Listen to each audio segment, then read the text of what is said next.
Bueno, hemos leído una palabra en el Evangelio de Juan, creo que es muy conocida también, pero como todo en la palabra del Señor hay tanta riqueza, hay tantas cosas que podríamos sacar, que el Señor nos va mostrando. Y hoy quisiera, de hecho estuve aquí para que no se me olvidara, saqué unos pequeños apuntes para que no se me olvidaran los puntos que quería ver. Porque en el texto que hemos leído, entre otras cosas, se nos dice que el Señor le habla, dice, dijo entonces Jesús a los judíos que habían creído en él, es decir,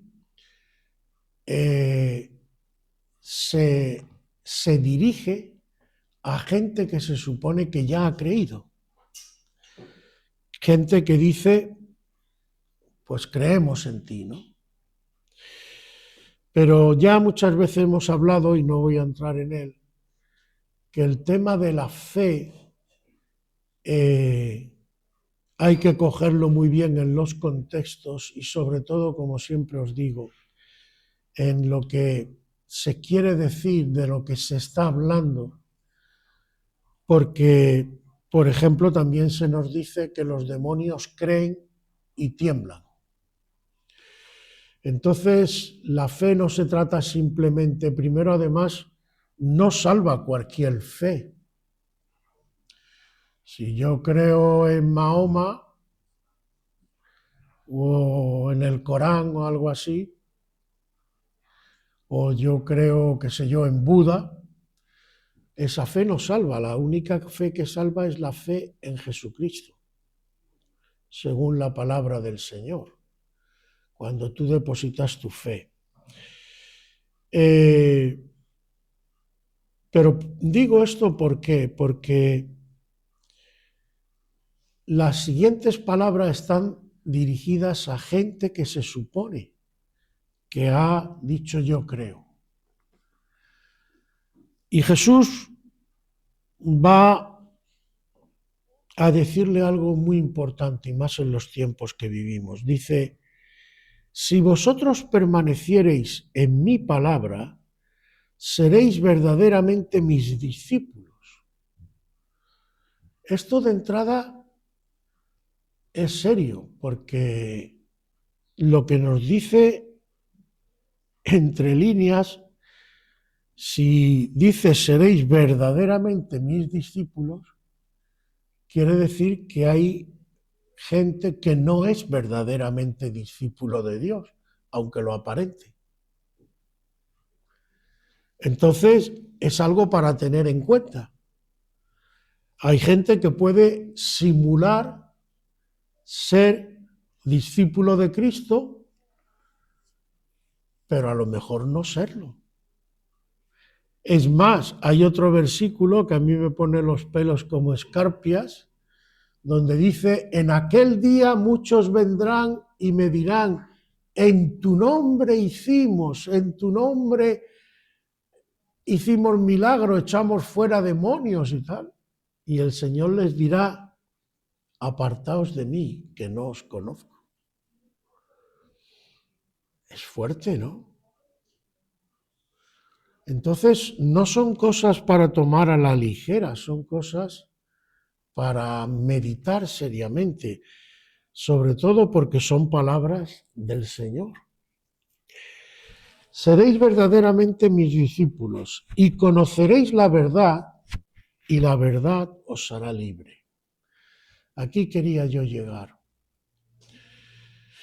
¿Cuántas veces, no sé si te habrán dicho a ti, a mí me lo han dicho más de una vez? Bueno, ¿y cuál religión es la verdadera? Y a ver quién me dice la verdad. ¿Eh? Yo podría incluso decir más. ¿Se puede saber la verdad? Sí, Sí, ¿verdad? está ¿Cómo saberla? Yo creo que hoy en día, además, yo no sé que cada uno de vosotros lo que pensáis personalmente, pero yo conozco gente además que ni siquiera le importa la verdad. Te dicen, tú tienes tu verdad y yo tengo la mía. Como si todas las verdades, aunque sean incluso contradictorias, pudieran ser verdad al mismo tiempo. Hay gente que cree en Dios y hay gente que no cree en Dios, por ejemplo. Las dos verdades pueden ser realidad al mismo tiempo. Dios puede al mismo tiempo ser y no ser, existir y no existir. ¿Cómo se come eso? Evidentemente, alguno de los dos grupos tiene que estar en la mentira, digo yo, ¿no?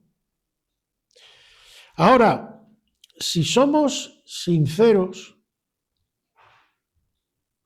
y de verdad buscamos la verdad y tenemos como todos nuestras dudas, tenemos nuestras contradicciones, se puede llegar a la verdad. Y si se puede llegar a la verdad, ¿cómo se haría esto? ¿Y por qué sería importante llegar a la verdad? El mismo Cristo te lo dice. Dice, conoceréis la verdad y la verdad os hará libres. El problema es que no podemos ser verdaderamente libres si no estamos basados en la verdad. Si nuestra vida está basada en una mentira, no somos libres. Somos esclavos. Porque nuestra vida no responde a lo que es real. La palabra verdad en la Biblia es equivalente a lo que es real y lo que no es real. No sé, hoy, por ejemplo, por ponerte un ejemplo que desgraciadamente está de moda, ¿habéis oído hablar de los Therians? ¿Sabéis lo que son los Therians, no? Gente que se cree que es un animal o que se identifica con un animal. Y se cree, pues yo qué sé, que por ponerte una cara de perro, un rabito, automáticamente te conviertes en un perro. Pero lamento decirte que no. Pero automáticamente cuando te pones la cara y te pones el rabito, ¿qué estás haciendo? Te estás esclavizando a eso. En contra de lo que la gente piensa, que eres más libre, eres más esclavo. Y así podíamos hablar con un montón de cosas. El que se esclaviza al alcohol, el que se esclaviza a la pornografía, el que se esclaviza, se creen que son libres porque hacen lo que les da la gana, ¿no? Eso no. En realidad, eres esclavo de eso, porque aunque quieras incluso, no te puedes liberar, te tiene enganchado. Pero claro, Satanás tiene las mentes tan cogidas que la gente ni se da cuenta. Pero la verdadera libertad pasa por conocer la verdad. Y como he dicho antes, hoy quiero hablar porque el que va, digamos, falsamente, pues, ¿qué quieres que te diga? Si tú vienes aquí de forma hipócrita, si tú dices que crees en Dios porque te viene bien o lo que sea, o porque es tradición o por cualquier otra cosa, poco tengo que decirte, salvo una sola cosa. Como dicen ahora, háztelo mirar. Examínate a ti mismo, párate delante de Dios y mira tu vida. Pero si tú de verdad buscas lo auténtico, buscas lo genuino de Dios y buscas a Dios de verdad y quieres crecer en los caminos de Dios, creo que te puedes preguntar con toda licitud, bueno, pero esto, César, ¿cómo se hace? ¿Cómo va la cosa? Bueno, pues yo quisiera darte, creo que hay algunas cosas más. Vamos a coger 5 puntos en los que nos vamos a fijar en el propio Señor, en Jesús, en cómo Él nos da ejemplo con su vida de cómo Él enfocaba las cosas. En los días que Él estuvo aquí, como hombre, como persona normal, como uno cualquiera de nosotros, cómo Él enfrentaba las cosas. Y el primero de los puntos que he cogido meditando en todo este tema, porque además fijaos que la palabra misma que hemos leído dice, si vosotros permaneceréis en mi palabra, en la palabra van a estar las claves, seréis verdaderamente mis discípulos. Como he dicho antes, no serás un discípulo falso. Y esto te llevará a conocer la verdad. 5 puntos. El primero, ¿qué interés tienes tú por Jesús? De todas las cosas que te interesan en la vida, Jesús, ¿en qué lugar está? Me diréis, ¿por qué digo esto? Hermanos, a que cuando a ti te interesa algo en la vida, cualquier cosa, lo que sea, imagínate que eres aficionado, qué sé yo, al fútbol, a que tú te lees revistas de fútbol, te pones al día, ves las noticias en la tele. Imagínate que te gusta viajar. Tú te coges y te pones a informarte, pues mira, quiero ir a tal sitio, quiero ir a ver cómo voy, cómo esto, cómo lo otro. Te tomas interés, ¿no? ¿Tú crees que puedes crecer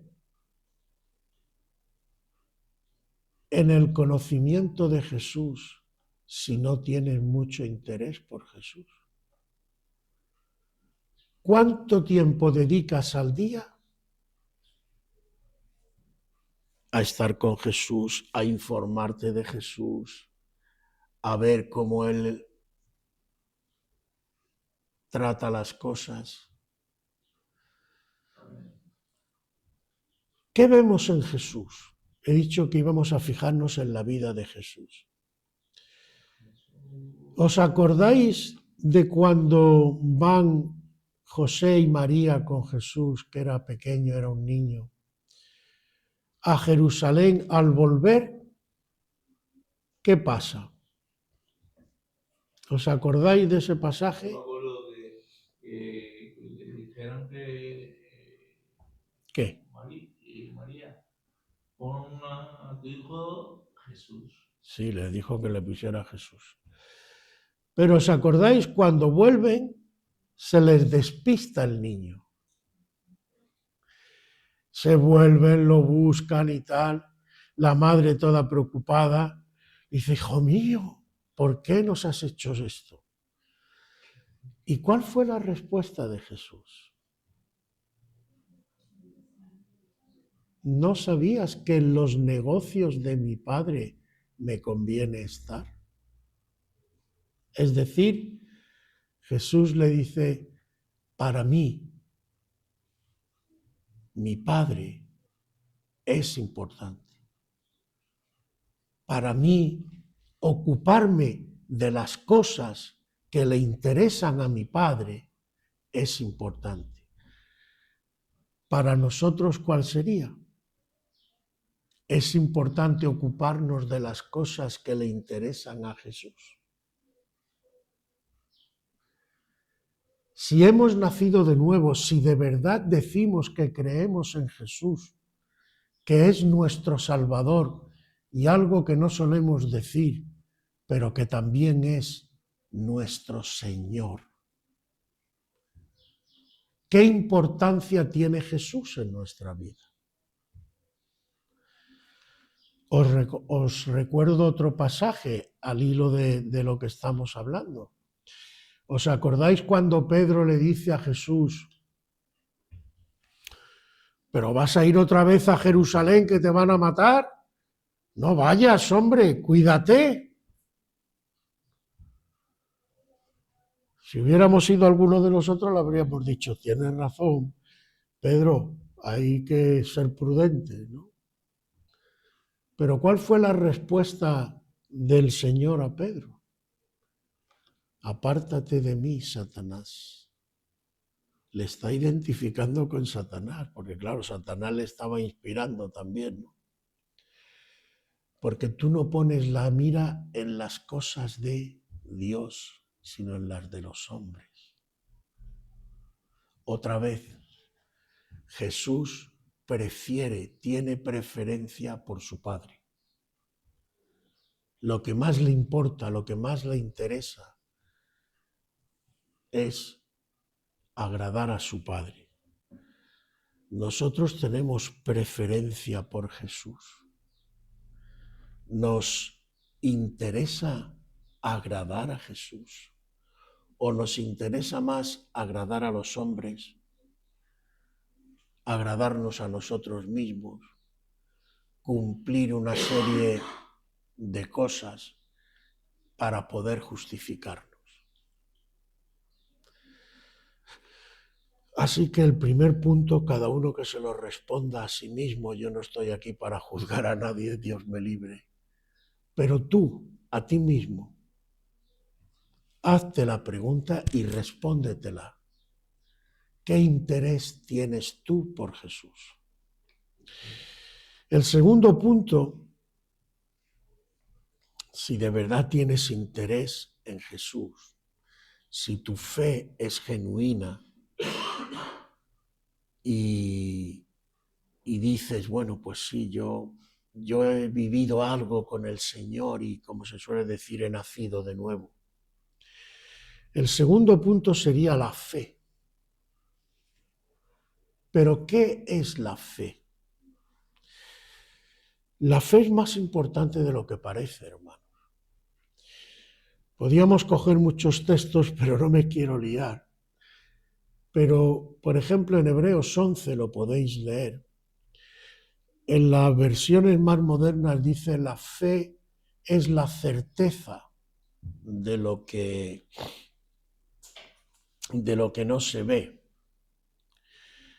Y en las versiones más antiguas de la Reina Valera decía: es la sustancia.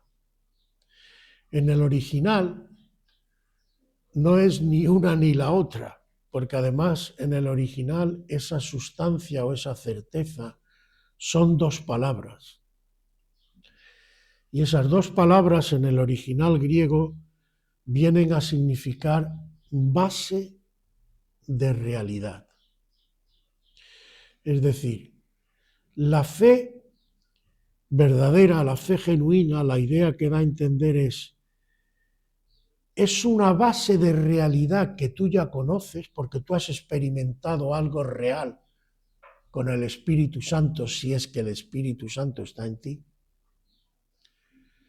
Y esa base real, esa experiencia real con el Señor, te lleva a saber que cosas que son conforme a la voluntad de Dios, pero que hoy no se ven porque no están hechas, en un futuro se van a ver porque se va a hacer. ¿Me entendéis lo que quiero decir? ¿Por qué digo esto? Porque la verdadera fe espera que cambien las cosas y que pasen cosas. ¿Por qué digo esto? Porque a veces oramos, Señor, haz esto, Señor, haz lo otro, nos olvidamos y en muchos casos se nos apaga y dejamos de orar por el tema. Nuestra fe parece como que disminuye. Pero mirad que hay pasajes en la Biblia que nos llevan a todo lo contrario. Porque, sabéis, es que, en fin, aquí habría muchas cosas que decir. Y no sé si todas me las vais a entender bien. Pero la fe es la clave de todo. Porque, ¿qué decía el mismo Señor? Vamos a la vida, al Señor otra vez, en este segundo punto. Porque todo está reflejado en la vida de Dios. Jesús, ¿qué era lo que más preguntaba cuando alguien venía? Señor, ¿me puedes hacer esto? Señor, ¿puedes sanar a mi criado, por ejemplo, o lo que sea? Había una pregunta que solía hacer mucho. Lo podéis leer en los evangelios. ¿Crees que puedo hacerlo? Hay un caso que le dice, me parece que es el centurión, creo, ayuda a mi incredulidad. Pero la pregunta de Jesús es, ¿crees que puedo? Yo puedo, pero ¿tú crees que puedo? Porque esa es la clave. ¿Por qué además es esto importante? No sé si... Es que hay una cosa que no quiero que me la entendáis mal.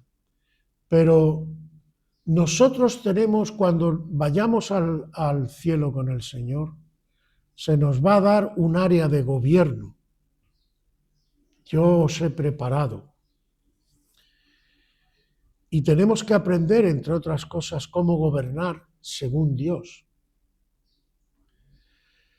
Y empezamos a aprender aquí. Por la fe, nos dice, leeros todo el capítulo 11, algunos obtuvieron hasta reinos, algunos tuvieron, ¿qué pasó por ejemplo con José? Y mira que las pasó canutas, hasta que al final llegó a ser el segundo de Egipto. José aprende a gobernar según las normas del reino de Dios. ¿Y esto cómo se hace? A través de la fe. Dios llama a las cosas que no son como si fueran. Y Dios quiere que tú hagas lo mismo, que llames a las cosas que todavía no son, pero que van a hacer, porque Dios lo va a hacer conforme a su voluntad a través de tu fe. ¿Qué dice el Señor? Cuando pidáis algo a vuestro Padre Celestial, creed que os va a venir y os vendrá. Cree, persevera. Entonces la fe, que implica muchas cosas, como digo, y aquí habría para hacer varias predicaciones, pero lo que al hilo de lo que hoy estoy hablando más me interesa y más me importa es que entendáis otra cosa que dice, sin fe es imposible agradar a Dios. Si tú tienes interés por Jesús, quieres agradarle y quieres hacer las cosas como Él quiere, tú te tienes que mover en la fe. Y esa fe te lleva a esperar cosas de Dios. Y a no parar de pedir y de orar, esperando que Dios va a obrar, que Dios va a hacer algo. No te quedes, digamos, en una fe pasiva, en una fe, bueno, Señor, pues, si tú quieres, hazlo, o si no, no. El otro día poníamos, no me acuerdo dónde era, el ejemplo del apóstol Pablo. No te preocupes, además, tú pide, porque si lo que estás pidiendo no es conforme a la voluntad de Dios, ya Dios se va a encargar de decirte, mira, en este caso concreto no. El apóstol Pablo pidió 3 veces, que es lo mismo que decir, estuvo pidiendo que le quitara el aguijón. Y el Señor le dice, no, en este caso concreto te voy a dejar el aguijón, porque te interesa tener el aguijón. Pero él no paró de orar hasta que no recibió una respuesta. Y nosotros no debemos parar de pedirle y de esperar en el Señor hasta que no nos venga una respuesta. Si el Señor te dice, mira, en este caso concreto no va a ser esto, pues entonces ya dices, bueno, pues ya está, ya tengo una respuesta. Pero si el Señor no te lo dice, tú pide. Y pide con fe. Porque además la fe da gloria a Dios. Porque la fe implica para los demonios que tu confianza en Dios es tan fuerte, tan férrea, que ni siquiera las circunstancias que el demonio se encarga muchas veces de atizar para que tú digas, ay, es que ya no puedo más, pueden contigo. Si no lo tienes claro, léete Job. ¿Qué le dice Job a la mujer? Como una mujer estúpida has hablado, ¿recibiré de Dios lo bueno y no recibiré lo malo? ¿Con Dios solo vamos a estar bien cuando las cosas van bien? ¿Cuando Dios permite una prueba ya se acaba todo? Mira el panorama de matrimonios que tenemos hoy. Y todo el mundo dice, oh, es que bueno, ya claro, me tengo que divorciar porque fulanito, porque menganito. ¿Sabéis cuál es, según la palabra del Señor, en boca del propio Jesús, la principal causa de divorcio? La dureza de corazón. Porque si tanto él como ella, o ella como él, estuvieran realmente sintonizados con el Señor, no habría divorcios. Las pruebas se superarían. El problema es que uno o los dos no están como tienen que estar. Y por ahí vienen los problemas. Pero lo curioso es que cuando vamos al altar, nos comprometemos, se supone, se hacen unos votos, yo no sé qué tú entiendes por votos, se supone que es un compromiso tuyo personal, en lo bueno y en lo malo. Ah, pero en lo bueno sí, y en lo malo ya veremos. Ah, no. No es esa la voluntad de Dios. Y la fe implica que cuando tú estás con una persona, tú tienes un compromiso con esa persona. Y también en los momentos malos tienes que intentar reparar y no destruir, si se puede. Habrá extremos, habrá excepciones, evidente.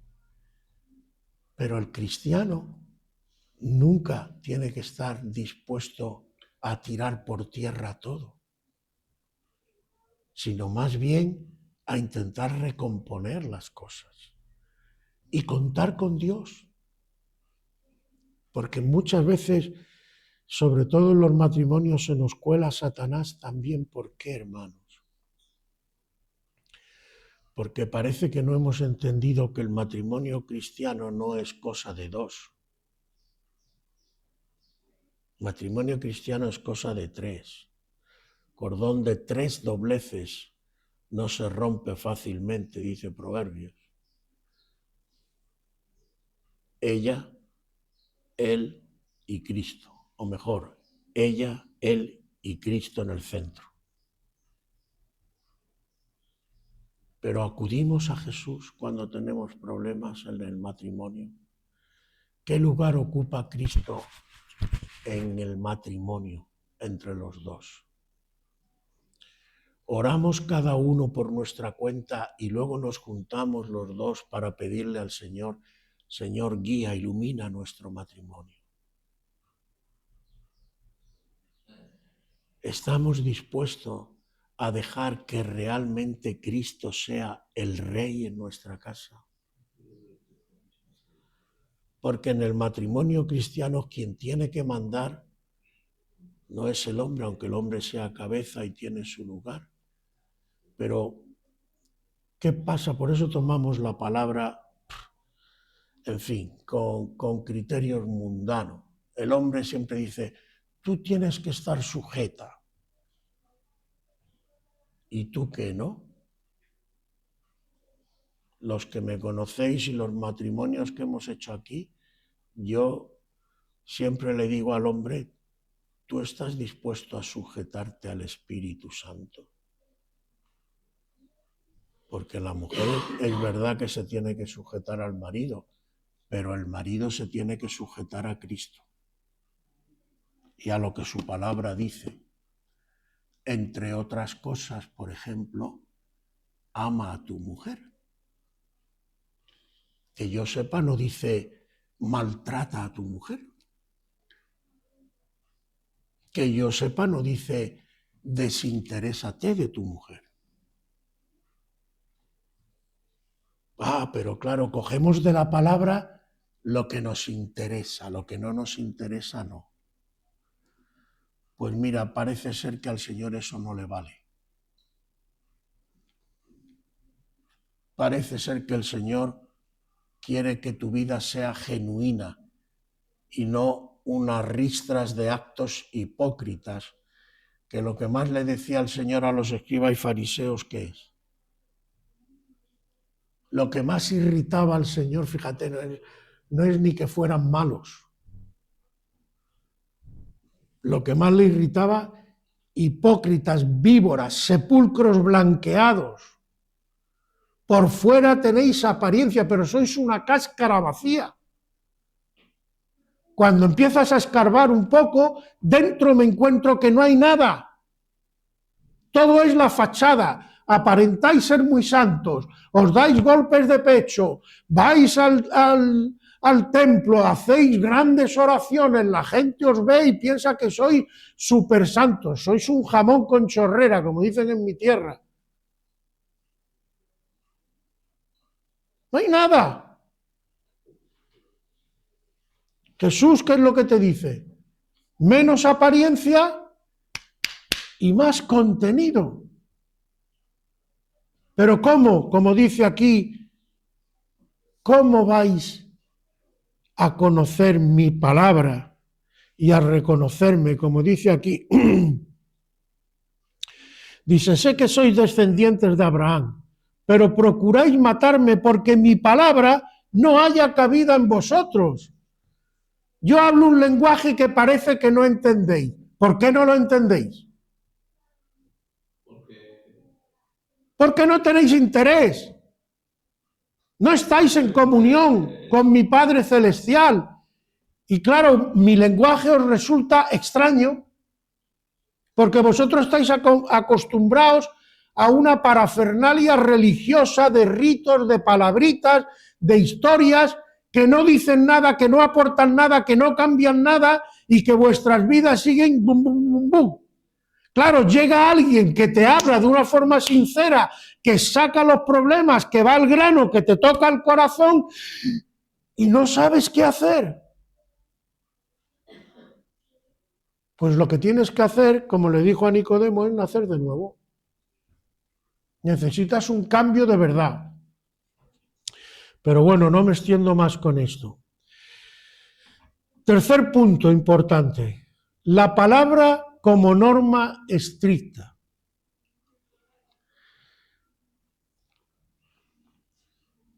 ¿Cómo enfocas tú la palabra del Señor? Hay gente que la palabra del Señor piensa que es elástica, se puede, y además cojo, como he dicho antes, lo que quiero y lo que no quiero no lo cojo. Lo que me gusta vale, lo que no me gusta no vale. pero os vuelvo a recordar a Job. Recibiré de Dios lo bueno, pero lo que me parece malo no lo recibiré. ¿Acaso estoy yo por encima de Dios? ¿Acaso sé yo más que Dios? ¿Acaso le tengo yo que decir a Dios lo que tiene que hacer o lo que no tiene que hacer, lo que es bueno y lo que es malo? ¿O tengo una actitud de reverencia?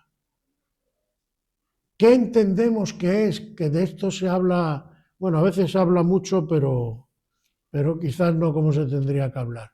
¿Qué entendemos que es el temor de Dios? Porque hay una faceta de Dios, estamos tan acostumbrados a malbaratar, o no sé cómo decirlo, a no darle importancia a la misericordia de Dios, porque ahora vivimos en una época de gracia, de misericordia, según la Biblia, que nos olvidamos que Dios no solamente es misericordia y gracia, es más, Dios no está obligado a tener misericordia, pero Dios también es justicia. Y está escrito con estas palabras: horrenda cosa es caer en manos del Dios vivo. A Dios nadie se la da con queso, como dicen en mi tierra. Y a Dios nadie lo engaña y de Dios nadie se burla. Y escrito está: todo lo que el hombre sembrare, eso también segará. Dios es muy paciente, es muy misericordioso, pero hay de aquel que se burle de Jesús. Hay de aquel que tenga por inmunda la sangre del pacto. Hay de aquel que se tome a cachondeo lo que le ha costado la vida a su hijo. Ese no tiene solución. Ni aquí, ni en el más allá. Esto es una cosa muy seria. Y la palabra de Dios es igual de seria, hermanos.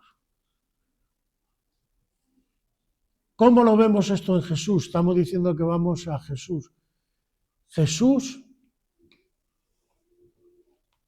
hay varios pasajes en los que nombra las Escrituras,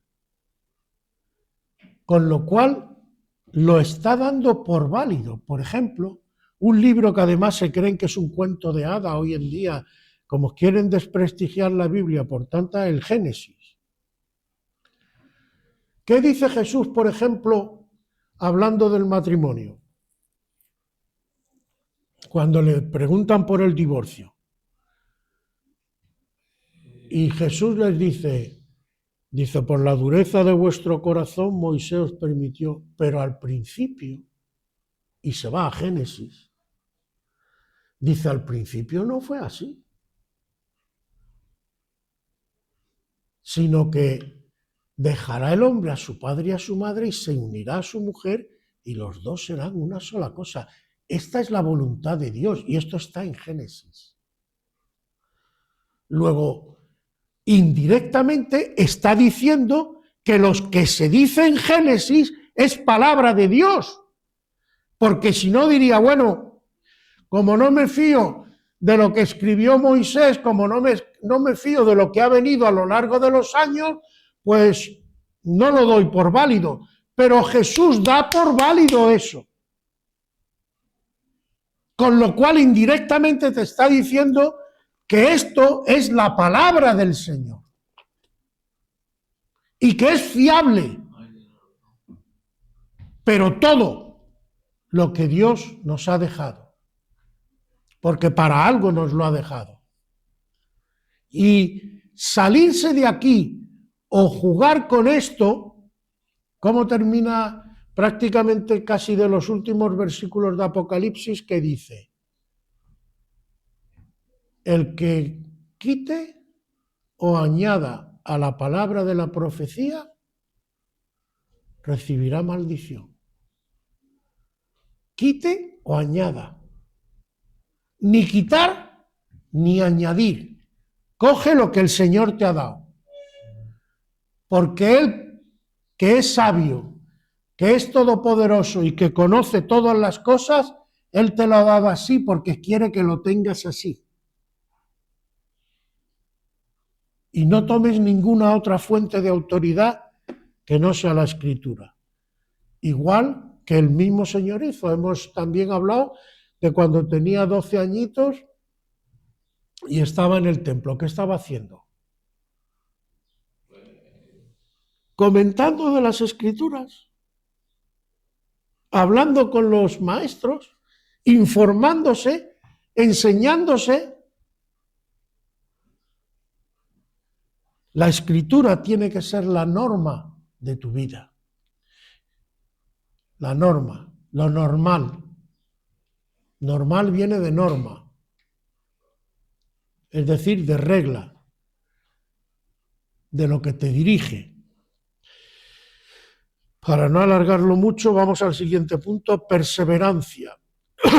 Lo que he dicho antes, por ejemplo, de lo bueno y lo malo, en los buenos momentos y en los malos momentos. Jesús, si tú tomas su vida, verás que Él fue fiel a su Padre Celestial, no solamente en los buenos momentos. Cuando estuvo humillado, cuando estuvo maltratado, cuando estuvo colgado de una cruz. Y como ya os he dicho muchas veces, nosotros solemos ponerlo con el típico taparrabo por pudor, pero lo normal no era eso. Yo evidentemente no estaba allí, no sé, pero lo normal en los crucificados, porque se trataba de humillarlos, de declararlos, no sé, fuera de toda... Lo normal era que estaban desnudos total. Con lo cual también tuvo que ser muy duro. Yo me pongo un poco en su lugar. Alguien que además había tenido un cierto respeto, verse humillado de esa manera, no solamente maltratado, no solamente dolorido y de todo, sino además verse desnudo delante de la gente mirándolo, gente además conocida, su propia madre allí.